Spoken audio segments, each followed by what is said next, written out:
Council members ready? Okay, phones are turned off. Out of sight, phones are turned off, out of sight. Okay. Hannah, are you ready? Chrissy? Everyone's ready in the room? All right.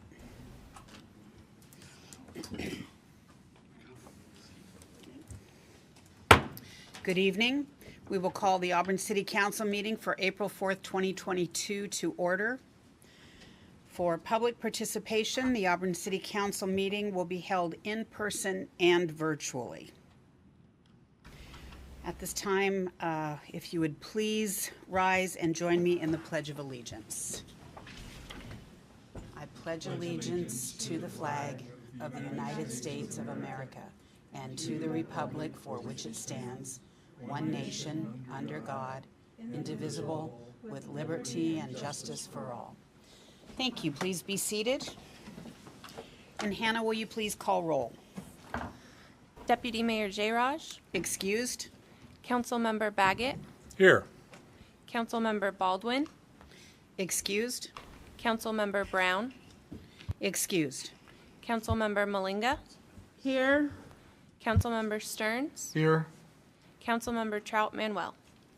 Here. Thank you. Before we begin, I would like to do a land acknowledgement that we began at the last City Council meeting. We would like to acknowledge the federally recognized Muckleshoot Indian tribe, the ancestral keepers of the land we are gathered on today. We thank them for their immense contributions to our state and local history, culture, economy, and identity as Washingtonians. All right, there are several proclamations this evening, and I am going to move down to our new ad hoc podium area.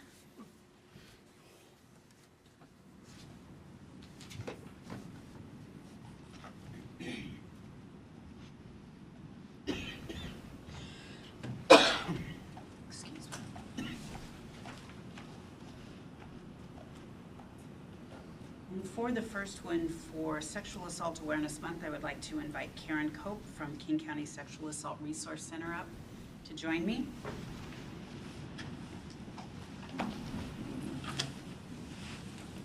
We do have a proclamation for this evening.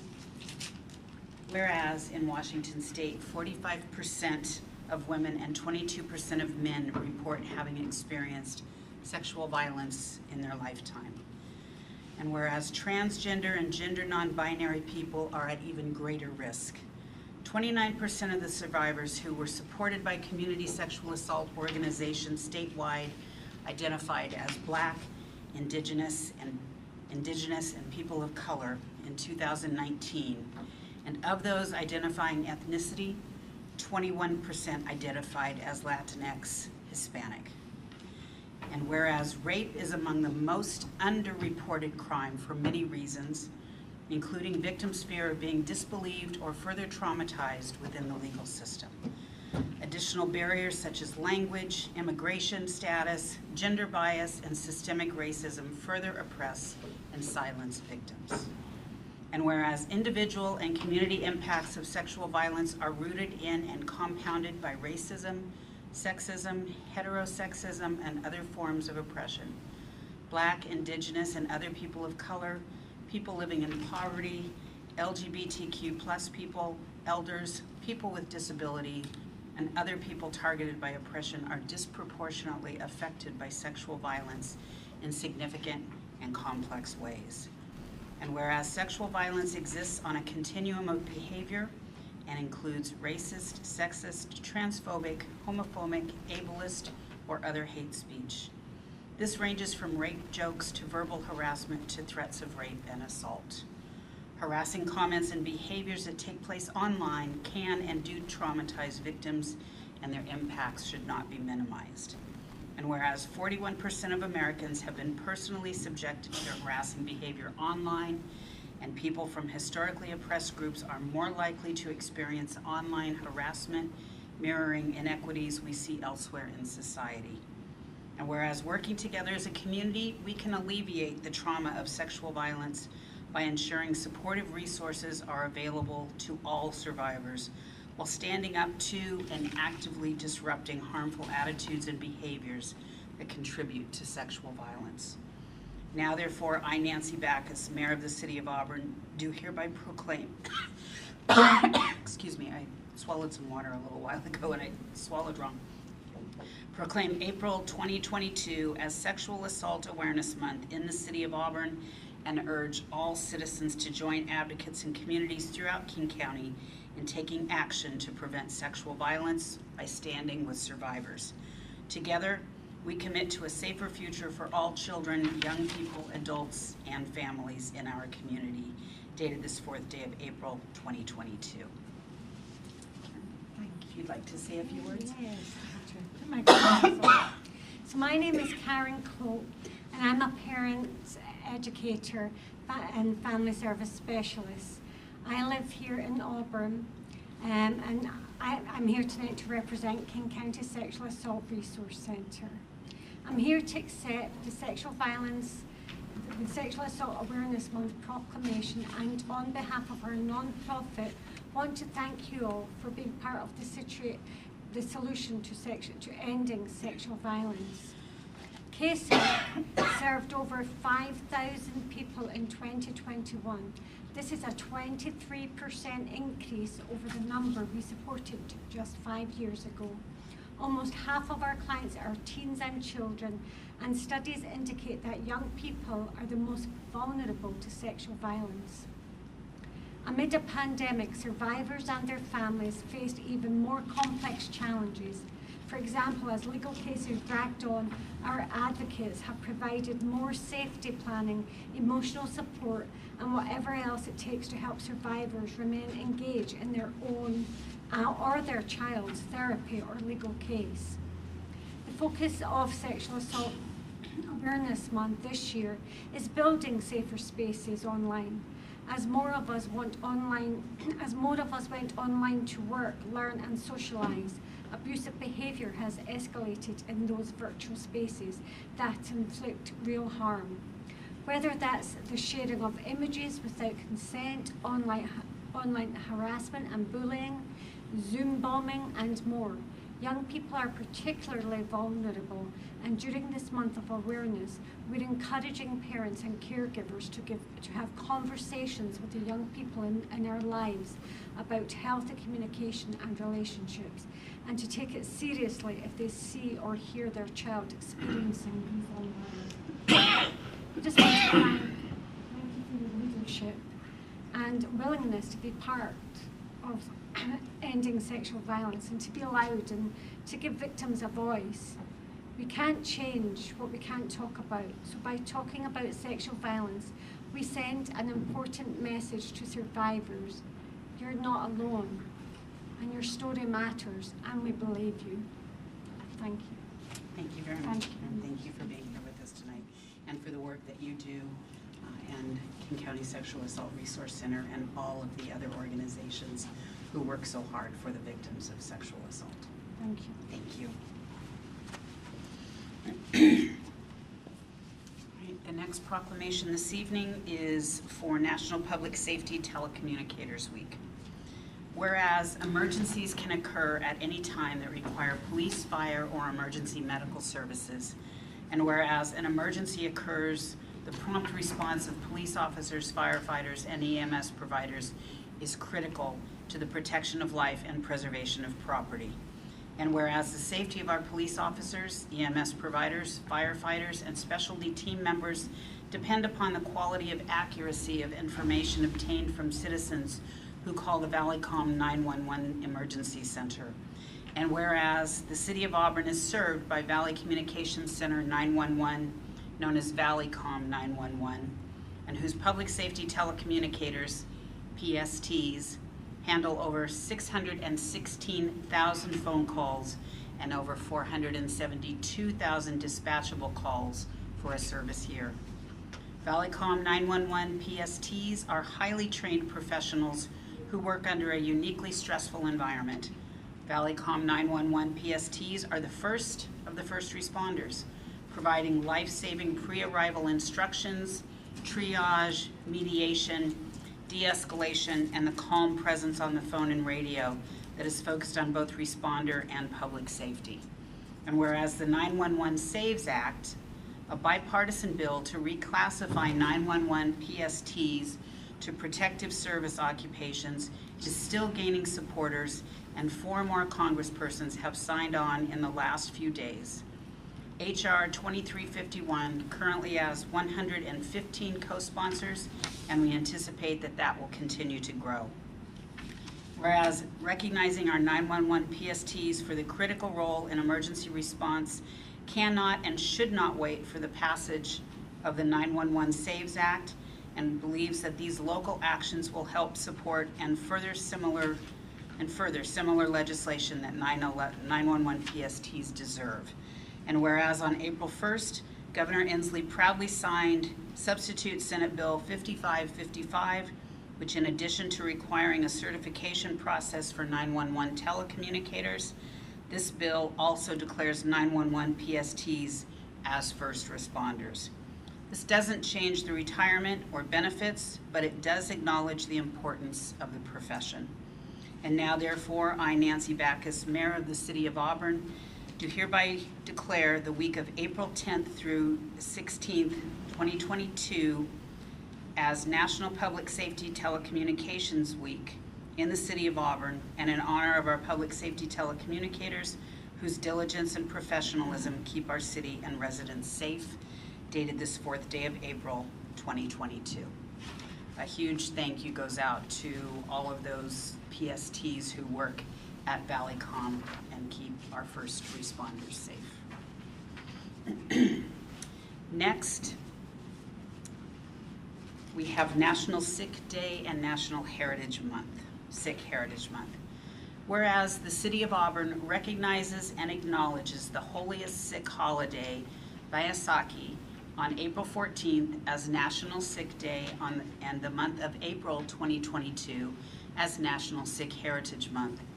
And whereas Sikhism is a religion founded in the Punjab region of South Asia over 5 centuries ago and introduced to the United States in the 19th century. And whereas Sikhism is the 5th largest world religion with approximately 30 million Sikhs worldwide, including over 1 million in the United States. And whereas Sikhs in the United States pursue diverse professions and walks of life, making rich contributions to the economic vibrancy of the United States as farmers, engineers, doctors, scientists, and business owners. And whereas Vaisakhi is one of the most religiously significant days in Sikh history, commemorating the creation of the Khalsa, a fellowship of devout Sikhs by Guru Gobind Singh in 1699. And whereas today the City of Auburn seeks to recognize the diversity of its community and afford all residents the opportunity to better understand, recognize, and appreciate the rich history and shared experiences. And now, therefore, I, Nancy Backus, Mayor of Auburn, do hereby proclaim April 14th and the month of April 2022 as National Sick Day and National Sikh Heritage Month in the City of Auburn, and we wish our Sikh American community a very joyous Vaisakhi, dated this 4th day of April 2022. And one final proclamation, and Daryl, if you would like to come forward for this one.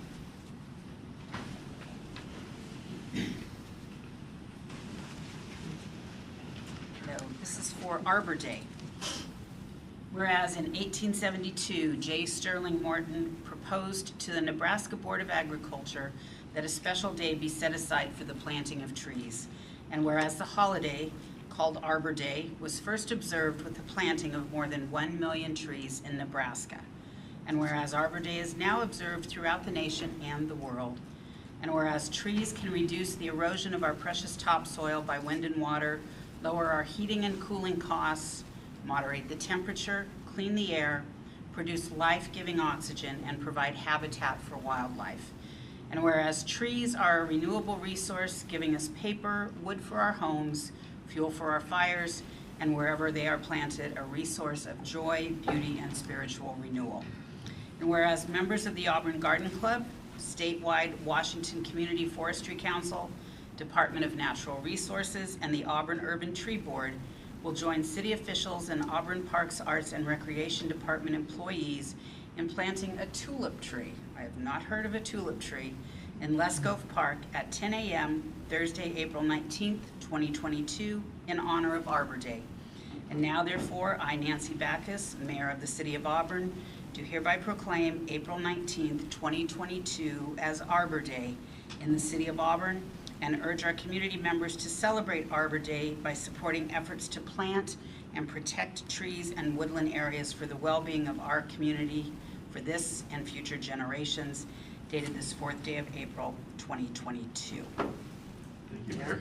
Thank you. Any words that you would like to share? No, I just encourage the community to come out on April 19 to Lescove Park at 10 o'clock, where we're going to plant a tulip tree. It's nothing to do with my Dutch heritage, but it's a great tree selection. And also to visit the arborday.org website, where they do give away free trees. And in the 150th year of Arbor Day, it'd be great if the City of Auburn residents would maybe click on that 150 times, and we get 150 new trees in Auburn. What does a tulip tree look like? It's a year-round tree, but it flowers with a beautiful tulip-type look in the bulb. Well, I look And it'll forward be to in it. the south part of Lescove Park. Wonderful. I hope we see a lot of people there. Thank you. Thank you, Bill.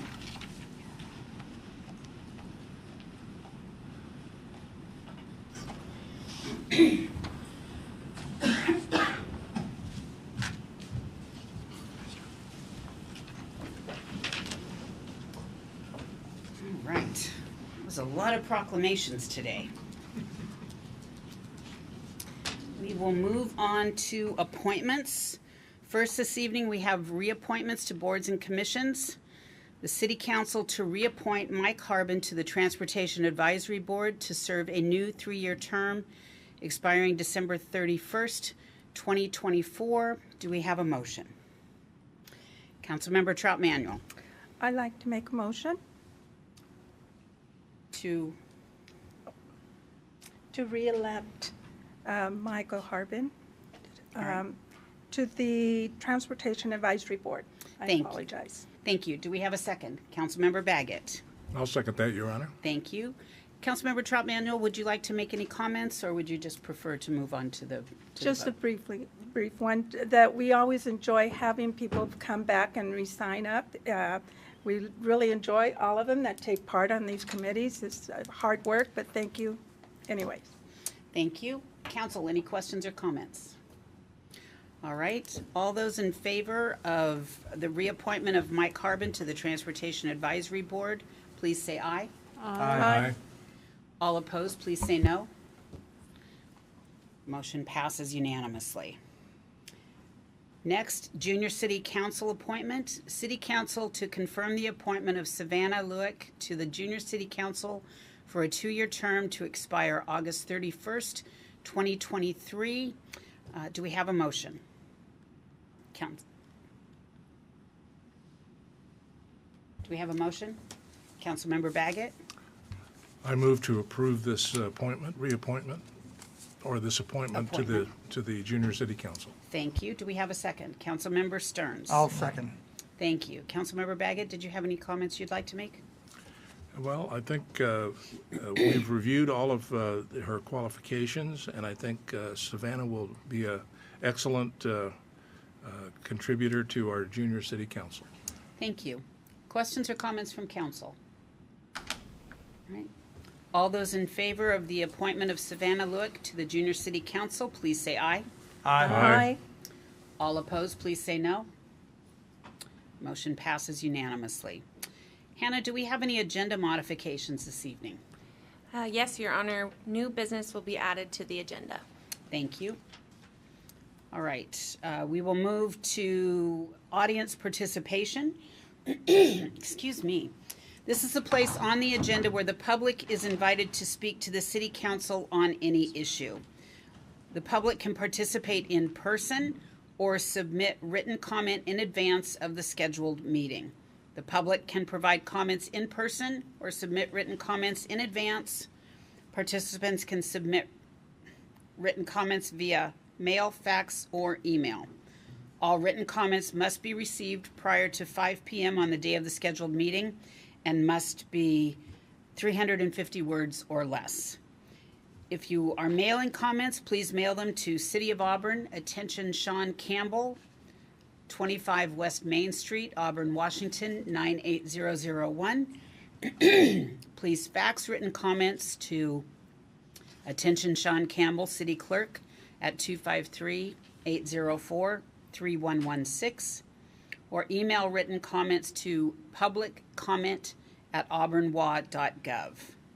Now, this is new, Council. If an individual requires an accommodation to allow for remote oral comment because of a difficulty attending a meeting of the governing body, the city requests notice of the need for accommodation by 5 p.m. on the day of the scheduled meeting.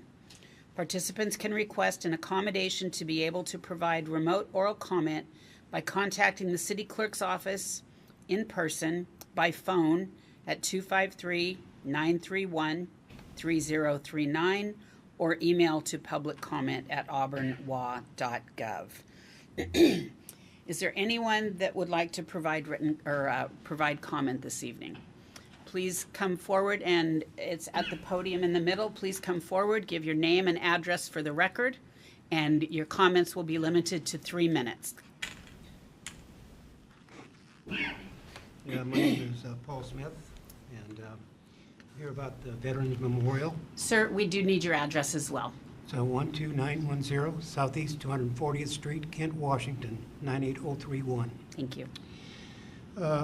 Concerning the Veterans Memorial, we have, I don't know if the council is aware of it or not, but I know that the mayor and the city parks director is, that we have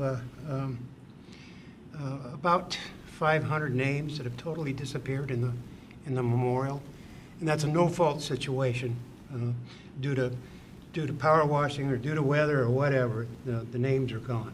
It's a no-fault thing. And I've been pretty adamant about bringing it up to the mayor and the parks director concerning the getting it back, making it right. But I've got some feedback concerning the way that it's done and how it's going to be done and who's funding it. And I really dislike all of that. I think that there should be some other entity out there that has a little oversight concerning the memorial. Also, I truly believe that the money should come elsewhere, and there's plenty of it out there from what I've experienced. And I have had a lobbyist work, and one of you council members, she spoke with one of you already, supposed to speak with me, but she spoke with you, let the cat out of the bag, that there's about 100,000 down there in Olympia, and there's more up in Seattle. But my fear is that it will be a Band-Aid, and I do not want a Band-Aid on that memorial. There's a right way of constructing something and a wrong way of constructing something. I've tried to speak with the city attorney. He did not answer me back due to whatever, busyness, or he just didn't want to listen to me. But I believe that there is money out there, and this thing can be done right, not wrong. One way or the other, even with the city's idea, all the stones would have to come out and a foundation underneath just to support the steel brackets and the stone, the new slab, if you will, or monolith with the new names on it, that's questionable too. You know, a lot needs to be addressed about this instead of just getting a bid from the same guy that sold us the crappy stones and engraved them, and now he's back again. From what I understand, it's the same guy that, I don't know, is it the same guy that's, okay. No. But at any rate,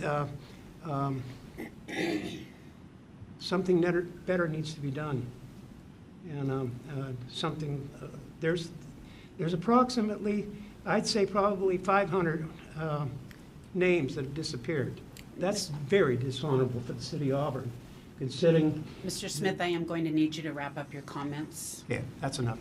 Thank you. And there have been no decisions made or any funding mechanisms that have been set yet. What?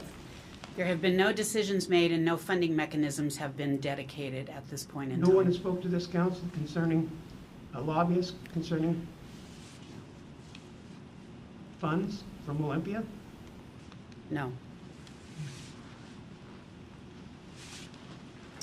All right. Is there anyone else?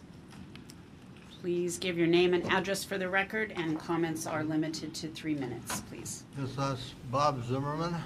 My address is 33029 46th Place South. I am here to talk about code violations. And the State Department of Emergency Management advised me to warn first responders and certain volunteers who may be put at higher risk because of the code violations in our neighborhood that have been unaddressed for at least 5 years and 10 years over 10 years on the concrete wall. Now, these nasty Bacchus policies should not be a threat to future homeowners that do something as simple as trying to do landscaping along that concrete wall. If they decide to dig a ditch and work in compost to make a planting bed, the damn thing will collapse on them. Now, you can't stand 32 tons of concrete on top of the ground and use it as an illegal retaining wall that is supposed to have 50% increase in safety standards. Now, it probably does meet the safety standard because 50% of zero is still zero, isn't it? Now, that's Nancy Bacchus. I can't think of what the word is I'm trying to think of. Confessed to being a Boeing financial leader in the last voters pamphlet. That leadership killed over 564 people ignoring safety standards according to since 2005 with the 737, according to the last article in the Seattle Times. We do not need that kind of leadership in the city of Auburn that ignores safety standards and put people's lives at risk. And you council members that approve of this are violating your oath of office, which is a gross misdemeanor, and the chief of police needs to address that issue according to the state attorney general's office. Thank you for your comments. I would thank you, but I don't have a damn thing to thank you for. Thank you for your comments, Mr. Zimmerman. Is there anyone else that would like to speak? Please come forward, give your name and address for the record, and limit comments to 3 minutes, please.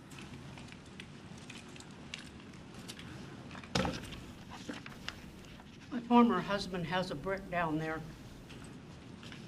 Yeah. Very proud that I married a sailor. That's my copy of my medical exemption from wearing a mask at City Hall. I realize we don't have to wear them anymore, thank God. Throughout the year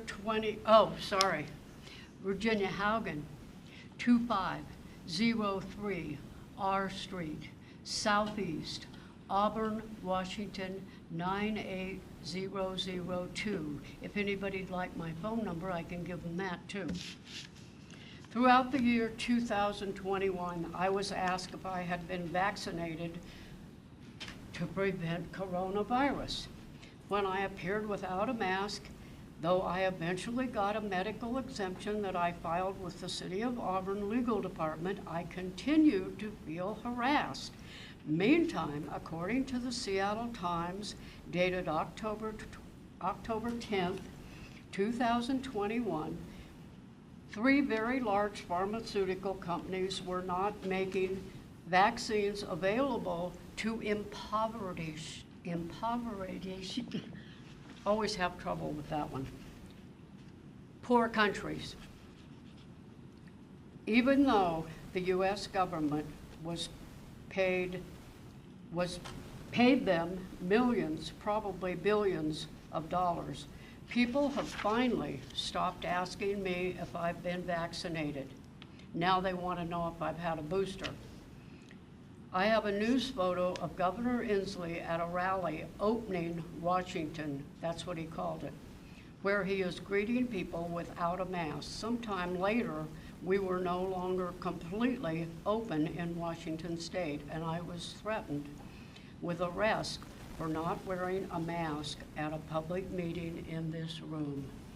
And you know what? There are a lot of organizations around that deserve proclamations, but it seems odd to me that we would spend 15, 16 minutes or something doing proclamations, and that people who speak publicly in this room are only allowed 3 minutes. And by the way, Senior Citizens Night at City Hall. Thank you. Is there anyone else that would like to speak? Please come forward, give your name and address for the record, and limit comments to 3 minutes, please. Waylon Menzia, 719 R Street, Northeast Auburn. I just wanted to come forward. I am the chair of the Auburn Transportation Advisory Board and chair of the Auburn Junior City Council, so thank you humbly for those appointments and reappointments today. Those mean the most to me. And then as a citizen, I wanted to thank the city of Auburn for their commitment to science and making sure that the city of Auburn was safe during the most challenging time in modern history. I wanted to say thank you because you guys don't get thanked enough. I know I've come here, I've been angry about equity, but I also know that you are very hard at work. And I heard that today during our proclamations, and I was honored to hear us talking about heritage that isn't always talked about. I was honored to hear us talking about the LGBTQ2IA+ community that isn't always talked about in our proclamations. And I just want to know that there are people out here that are rooting for you, and thank you. Thank you. Is there anyone else that would like to speak? All right. We will close public comment. Excuse me, Your Honor. We did receive one written comment. We did receive one? All right, please, Hannah. We received one written comment from Ron Selton expressing his issues and concerns with waste management. Thank you. All right, we will move on. We have no correspondence this evening other than that written public comment. We will move to Council Ad Hoc Committee reports.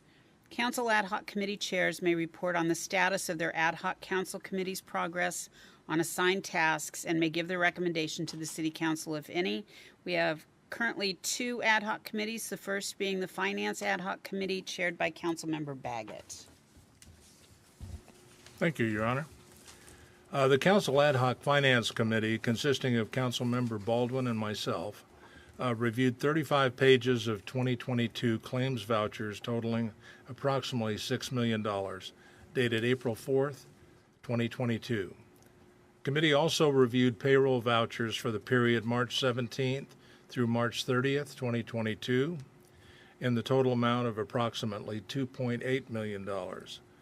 There were no questions by the committee for the Finance Department, and upon our completion of our review, we recommend council approval of these vouchers. Thank you. Thank you, Councilmember Baggett. And Preservation Funding, which is chaired by Deputy Mayor Jayraj, but I am assuming that since Councilmember Stearns is the only member of that ad hoc committee here this evening, that you will be providing an update for us. Councilmember Stearns. Thank you, Your Honor. The ad hoc committee met on Thursday, the 31st, and we received just an outstanding presentation, and we had a great discussion on sources of funding for the street preservation projects. I just can't say enough about the work of our staff. So we are working our way towards a recommendation, and we'll be making that. We'll be sending that to the council soon. Oh, on April 25th. Thank you, Your Honor. Thank you. All right, we will move along to the consent agenda. All matters listed on the consent agenda are considered by the City Council to be routine and will be enacted by one motion in the form listed. Do we have a motion? Councilmember Trout Manuel. I would like to make a motion on the consent agenda, To approve. to approve the minutes, approve the consent agenda. Thank you. Is there a second? Councilmember Malinga. I'll second that motion, Your Honor. Thank you. Councilmember Trout Manuel. As Councilmember Baggett mentioned, we would like to approve the minutes of our regular council meetings for March 21st, the minutes for March 14th through the 28th for the study sessions, also the claim and payroll vouchers, as Mr. Baggett mentioned, and also the convert grant funded administration assisted for part-time to full-time limited terms positions. Thank you. Are there any questions or comments from council? Hearing none, all those in favor of the consent agenda, please say aye. Aye. All opposed, please say no. Motion passes. All right, we have no unfinished business, but we did make an amendment to the agenda. So we do have new business on the agenda. Is there any new business this evening? Councilmember Trout Manuel. I'd like to make a motion. Councilmember Trout Manuel. I'd like to make a motion on the new agenda, Please. which is to move to suspend the categories other discussion items and new business from the study sessions agenda for the remainder of the 2022 to allow staff to study the impacts of recently passed legislative involving the OPMA. Thank you. Is there a second? Councilmember Baggett. I'll second that, Your Honor. Thank you. Councilmember Trout Manuel. Yes, due to the recent legislative change to the Open Public Meeting Act, the city will remove the two items from the study session agenda to ensure compliance with the update language regarding public comments at all meetings in which final actions occur. The City Council will continue to allow for public comments during all regular City Council meetings. Council members will continue to also have options to raise new business during regular City Council meetings and through their work in various ad hoc committees and special focus areas. Thank you. Are there any questions or comments from council? All right. All those in favor of the motion to suspend those two items from the study session for the remainder of this year while staff has an opportunity to study and research the impacts of the latest legislation, please say aye. Aye. All opposed, please say no. Motion passes. Thank you, Councilmember Trout. All right, we will move on to ordinances. Ordinance number 6852, an ordinance authorizing franchise agreement number FRN 21-0006 for New Singular Wireless PCS LLC. Do we have a motion? Councilmember Stearns. Thank you, Your Honor. I move to adopt ordinance number 6852. Thank you. Do we have a second? Councilmember Malinga. I'll second that motion, Your Honor. Thank you. Councilmember Stearns. Thank you, Your Honor. New Singular Wireless has applied for a franchise agreement to continue to operate their existing wireless telecommunications site in the public way, as their current franchise agreement is set to expire in the near future. New Singular Wireless currently provides wireless voice, data, and communication service, including commercial radio and mobile data services from the existing facility. Thank you. Questions or comments? All right. All those in favor of ordinance number 6852, please say aye. Aye. Aye. All opposed, please say no. Motion passes unanimously. Ordinance number 6853, an ordinance amending section 14.22.060 of the Auburn City Code to create an exception to the comprehensive plan amendment process for annexations. Is there a motion? Councilmember Stearns. Thank you, Your Honor. I move to adopt ordinance number 6853. Thank you. Is there a second? Councilmember Trout Manuel. I'll second that, Mayor. Thank you. Councilmember Stearns? Thank you, Your Honor. This ordinance amends the city code 14.22.060 by adding an additional exception to the comprehensive plan amendment process when the amendments are associated with an annexation. Thank you. Questions, council? All right, all those in favor of ordinance number 6853, please say aye. Aye. Aye. All opposed, please say no. Ordinance passes unanimously. Ordinance number 6856, an ordinance amending section 10.36.268 of the Auburn City Code related to vehicle parking for persons with disabilities. Is there a motion? Councilmember Malinga.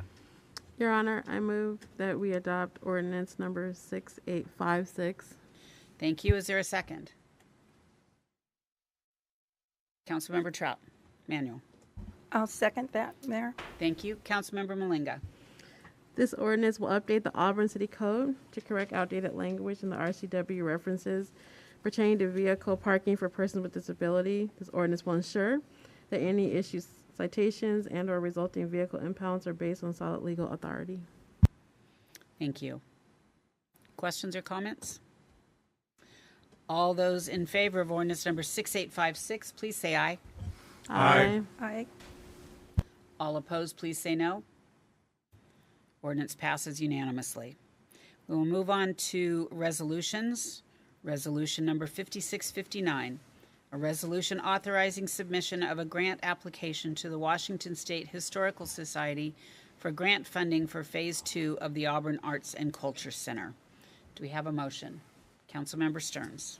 Thank you, Your Honor. I move to approve Resolution 5659. Thank you. Is there a second? Councilmember Baggett. I'll second that, Your Honor. Thank you. Councilmember Stearns. Thank you, Your Honor.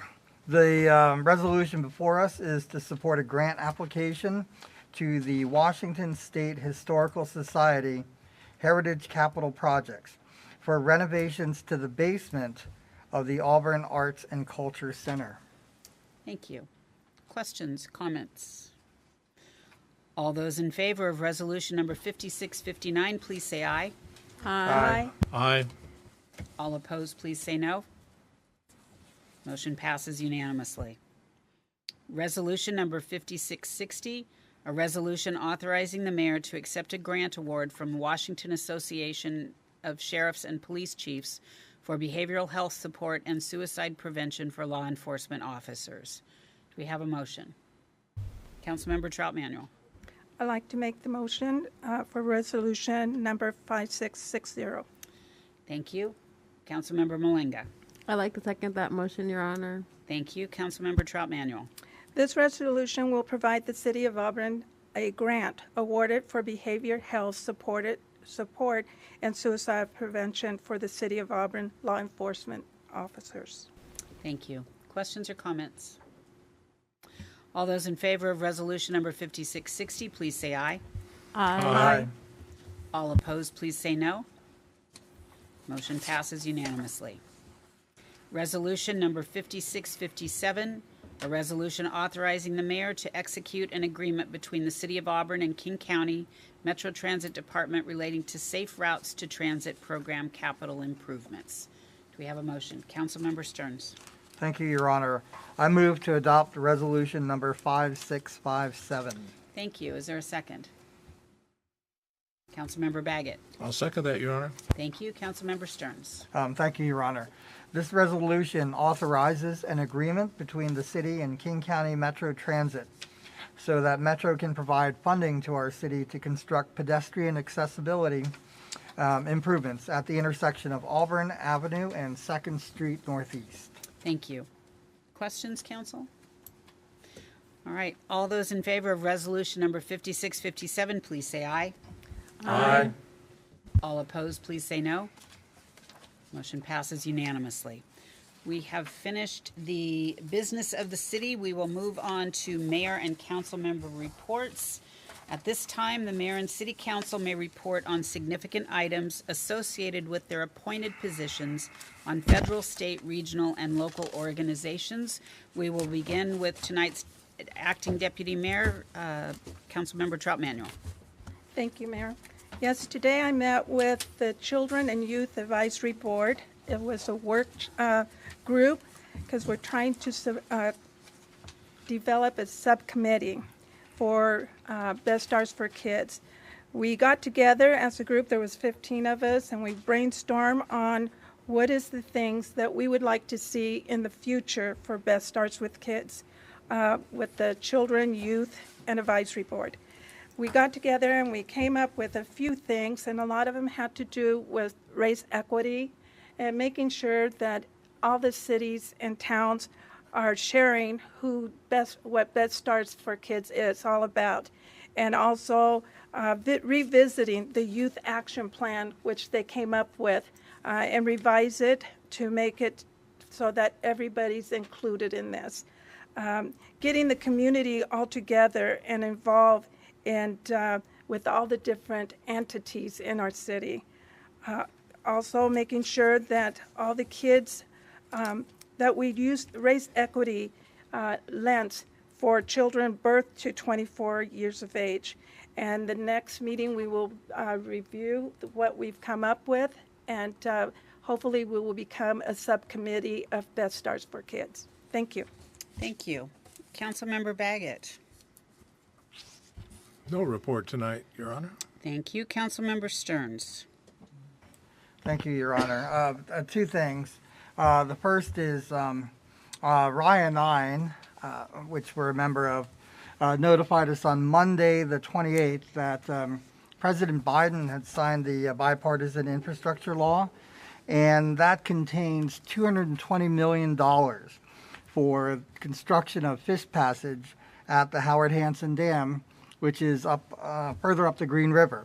And that is, when it's built, it will open up about 100 miles of pristine salmon habitat. And that is, I mean, it's a real testament to all the people who've worked on that for years, including our own Bill Pelosa.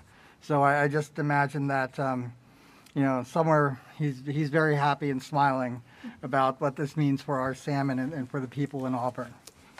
The second thing is I attended as part of the Murdered and Missing Indigenous Women's Task Force, the signing of HB 1725 into law by our Governor Inslee. It was held up at the Tulalip Tribes Reservation, and there were a lot of people there, the Attorney General, a number of legislative champions, and a great deal of women and children who, you know, the bill creates an Amber Alert style alert. And so this will have a real impact on our indigenous populations here in the state. It's also the first in the nation. So, you know, even today I got a call from someone in New Mexico saying, what's this about? So we're really hopeful that this will help improve safety in the state of Washington. Thank you, Your Honor. Thank you, Councilmember Stearns. Councilmember Malinga. Nothing to report, Your Honor. No report, Your Honor. No report. All right. A couple items from my schedule the last couple of weeks. Wednesday, March 23rd through Friday, March 25th, I attended the Regional Leadership Conference for the Seattle Metropolitan Chamber, and the discussion was surrounding COVID, or recovery of the economy post-COVID, homelessness, and transportation. All three items that obviously have a bit of controversy to them, and there were very challenging discussions. There were ideas discussed. There were panels about BIPOC community, business community, and how the recovery has not been as easy for the BIPOC community, and what we can do as a region to make it easier for everyone coming out of COVID and supporting BIPOC businesses. There was some great discussions being had. There was also a lot of discussion, as you can imagine, on homelessness, because homelessness reaches every city. It has its impacts, unfortunately, everywhere. And the Mayor Cassie Franklin of Everett was on one of those panels discussing the challenges facing Everett. You've seen numerous times probably on the news some of the challenges that they're facing up there, but we did all commit to working together. We do have the King County Regional Homelessness Authority that is hopefully going to reimagine the way that the dollars spent by King County and by the city of Seattle and potentially other cities are reimagined into a way that is more efficient and effective. And as I always ask in those meetings, how many people have we housed since we've been here talking today? So the goal is not to continue to talk, but the goal is to act. So I am hopeful that the people in that room, business leaders, elected leaders, we're all ready to roll their sleeves up and get started. While I was gone, I did miss one of the first graduations from community court, but I am very excited by the successes that we are seeing in that community court. We had 2 females that graduated that day. Very proud of their success, the commitment that they made to coming to community court every week, following through on the requirements that the court had put upon them to follow. They are participants, they are graduates. Those charges that they had been charged with are no longer on their record, and they were very proud, very, very proud. And we have more graduations coming up in the near future, and I look forward to continued success. I believe, Council, you will be receiving an update on community court in the next month or so. So I think you will be very, very proud and very pleased by the work that is occurring there, much of it led by our city attorney, Como, and her team. So thank you, Kendra, to you and your team. Last week on March 30th, Wednesday, the Regional Policy Committee held a special meeting, and it was to talk about the restorative community pathways. As community court is restorative justice, so is the restorative community pathways. It is a program that Executive Constantine had in his biennial budget and is worked through the King County Prosecutor's Office. As you've heard me discuss before, some of the mayors in South King County, including myself, are concerned over some of the offenses that are eligible for the restorative community pathways. We also had, at the Regional Policy Committee, we had a presentation by some of the Restorative Community Pathways Consortium. I wish I could say that all of our questions were answered, but I think I left feeling a little bit less comfortable about the program and how the oversight is accomplished currently than I had before that meeting. But we will continue to work with the King County Prosecutor's Office, Executive Constantine's office, the Department of Social and Health Services, and we will continue to ensure that the safety of our community and those who have offended is also taken into consideration at all times. So we will not sit quietly on this until we have answers to the questions that we have. Obviously, the judicial system is not always best for minors, but we need to make sure that they are taken care of in the appropriate manner and held accountable. Accountability, in my opinion, has to be key to this entire process. Everyone in the process needs to be accountable. On Saturday, April 2nd, I was attending for the first time in 3 years opening day for Little League at Auburn High School. Beautiful fields. This year, I threw out baseball and softball. Made it over the plate with the softball. The first time I've thrown the softball, failed on the baseball. So hopefully I have another opportunity next year. And then that evening, attended the Auburn Noon Lions annual dinner and auction, where over $7,000 was raised for Christ Community Free Clinic, and a great job by all of the Lions members for their work and support of a great organization, which, by the way, is just across the street from us. We have no reason that I am aware of for a closed or executive session this evening, and I just received concurrence from our city attorney. Therefore, we are adjourned. Thank you.